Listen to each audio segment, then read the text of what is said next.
So when you talk about publications, seminars, symposium, and even publications, that is akin to what obtains in the academics for a lecturer to have done substantial publication in any journal. Is that almost the same that you're alluding to now? Now, what I'm trying to say, for instance, if you go to the legal department, you see so many lawyers, you see sons, but they specialize. Some are expert in constitutional matters, some are expert in maritime matters, some are expert in boundary disputes. Now, somebody comes up here and says he's a security expert simply because he was an ex-military officer or that. That does not make him a security officer. An institution has to come up and say, yes, we know you. For instance, a lawyer that's a son, we know he has risen to a particular level that you can say, yes, there's a lot of expertise from this man. But somebody, just because you retired as a lieutenant or a captain, you just set up one security office and you say you're a security expert. How? How? Who made you an expert? Now, they have an association led by former Commissioner of Police Lawrence Aliobi. He's the president of private security practitioners. I think there's need to verify from him who are members of this association so that we will now know who are those that are properly trained, that have capacity, that have the pedigree to come on board and say they are security experts. I know we have some quality people, Mr. Joffo from DSS, and people like that, some senior officers, General Badawale, General Obi, General Biako, and series of other people who are qualified to say they are security experts based on their pedigree. That we understand. But somebody who left the military as a captain or as a lieutenant, for one reason or the other, you come up tomorrow and say you're a security expert. How? I don't rationalize that. And they come here, they misinform the public. Somebody came in last week and was saying that when a lieutenant colonel dies in a battle, over 600 people are dead. Or when the captain dies, over 300 people are dead. How do you judge such thing? Those are very, very terrible, unprofessional conduct for somebody to come and say such thing. And in future, when we see people make such comments, we'll take them up legally to come and explain what they mean by that. You don't just come here and then misinform the general public about how operations are run. Okay, going back to the issue of rules of engagement, yeah. Where we were before, could you explain more what these rules are and tell us if the Nigerian Army has actually followed the rules of engagement in their dealings in the Northeast? Yes, yeah, rules of engagement have been applied to the best of our ability in the Northeast. But however, we are fighting a very complex war. Asymmetric war might not completely go with the rules of engagement, the international laws of war rules of engagement. It's difficult. For instance, see somebody in the market, for instance, and laden with IEDs, improvised explosive with him, and then you need to take him out. In the course of taking him out, you might take more than one person, sir. So, but because if you allow him, it's going to cause more damage. So for the rules of engagement, it means that anywhere anybody is seen that has threat, once you are a threat to lives of people, properties, you should be taken out with minimum. You understand? Collateral. Yes. When we talk about this, minimum force, that is what should be applied to take you out. When we talk about, sorry to cut you there, when we talk about minimum force, one other sore point has to do with human rights issues. Yes. And for the Nigerian military, how are they taking accusations or allegations of human rights abuse, especially in Nigeria's Northeast? Good. The issue of human rights, yeah, there are cases of reported minor cases of human rights abuse. In every situation, in every war situation, you have issues of human rights abuse because some people are caught up in the whole complexity of the war. Just last week, we had a seminar in Maiduguri with Nigerian Bar Association, also on the issues of human rights. And they also saw how things are being done in the Northeast, how we are operating. And we are very pleased with the conduct of operation in the Northeast.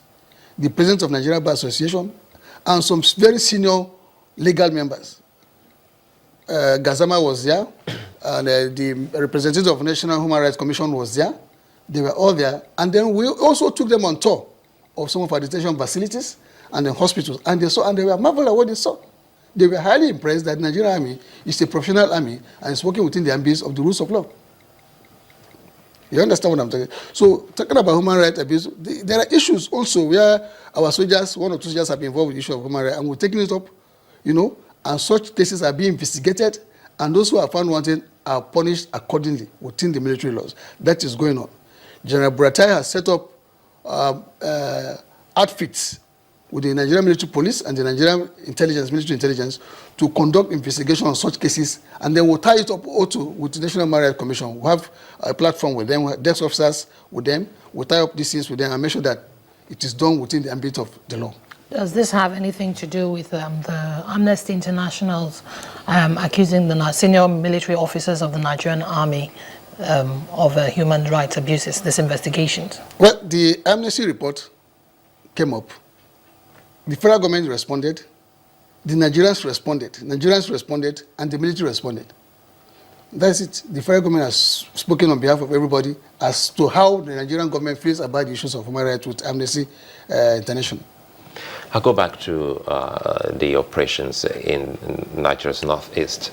And, the issue you've raised will still remain in the space, talking about those who are experts and not experts. But I want to pick on a point some of them have raised, and it has to do with the welfare of our men and women in this fight. Time was when a lot of people were really, really taken aback that a ragtag bunch would rout Nigerian army. And now you mentioned General Buratai, and when he came on board, we saw the renewed vigor and zest in the Nigerian army. What changed? Now, what changed is the leadership.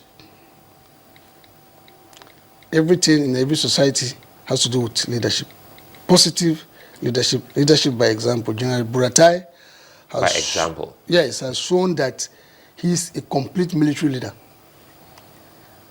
He has been able to lead us in operation by himself, advanced with him from Maiduguri through Marte to Dikwa himself. His convoy was even attacked. We continued up to Gambaru, Ngala. He was with us. The story about an attack on his convoy, yes. Was that true? Yes. We had people from NTA, we have some media people that was with us.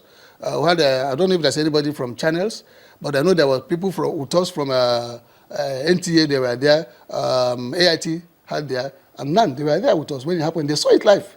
His convoy was attacked, the ambush was cleared, the Boko Haram members or insurgents were killed, and so 1 or 2 of them were arrested during the process, and they will continue to advance up to Gambaru. He has also led the advance to Konduga. He has also led the advance to Buniyadi, to Alaganu Forest. So he has led by example, and also the issue of welfare that you said, the welfare of the Nigerian soldiers has improved tremendously. There were some challenges initially, but I tell you that no soldier has been owed any allowance as I'm talking to you today. We had 1 or 2 issues during the early start of the TSA, but it has been corrected. There is no soldier that has been owed any allowance today as I'm talking to you. And the logistics of the Nigerian Army has improved so much.